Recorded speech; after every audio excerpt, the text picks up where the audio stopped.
I think it's going to be a really unique experience for the families that are going to come to this event.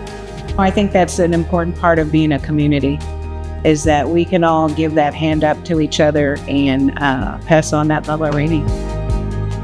These back-to-school events are crucial to ensuring that all of our students have what they need when they walk into the classroom the first day. These events are so important and essential for any community to have because it brings our community together with our community partners, with First Book, with the Leaders Readers Network, to let those families know that we're here to support you and we're here to help however we can. This event gives them the opportunity to come in, see all the amazing books that we have available, and take those books home for themselves. And it's not going to cost them a penny. That's the amazing part. Parents are grateful. They love the fact that their kids are getting free books. They're just as excited as the kids.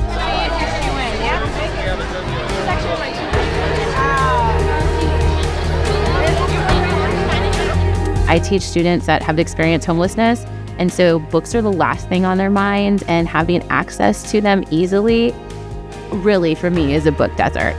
It's something that just kind of poses a challenge to those students to be able to have the same access as their same age peers in a different location. I didn't realize how big of a deal that was until one of my students was experiencing homelessness. We had provided, through First Book and Leaders Readers, 4 brand new books for that student, and he kept them in his book bin. When he experienced homelessness, I jumped in and said, "Hey, does your family need anything? Is there anything you want?" The one thing he asked for was his books.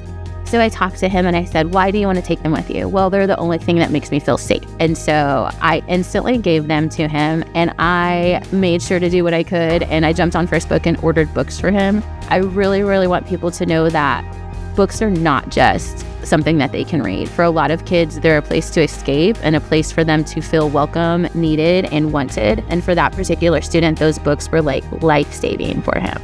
It's so empowering what a book can do for you, and especially for these children.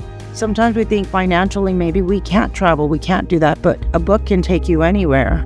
I think it does a lot of things. First of all, it promotes language, right? And it promotes the ability to see beyond the room. And I think when we put those two things together and we add a little bit of writing, we got something magical going on. I think the foundation of every child's education is literacy. So being able to provide them with books, a diverse set of books, right, that our kids can relate to, and books that can draw them in and really interest them, is important to creating lifelong learners. And you get books throughout the year. You get to give books away back to your school. Oh my gosh, that would be amazing. Yeah. You know, we teachers, we got to make sure those kids are reading.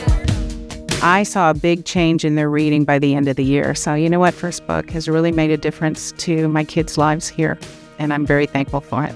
I really, really just love the fact that I can rely on First Book to be able to provide those books for our students, that they can see themselves and learn more about other worlds than their own. Thank you for supporting the students in our community. Thank you for supporting the next generation of readers, leaders, and learners. Thank you for supporting the educators and the students that we serve. Thank you, First Book. We love you.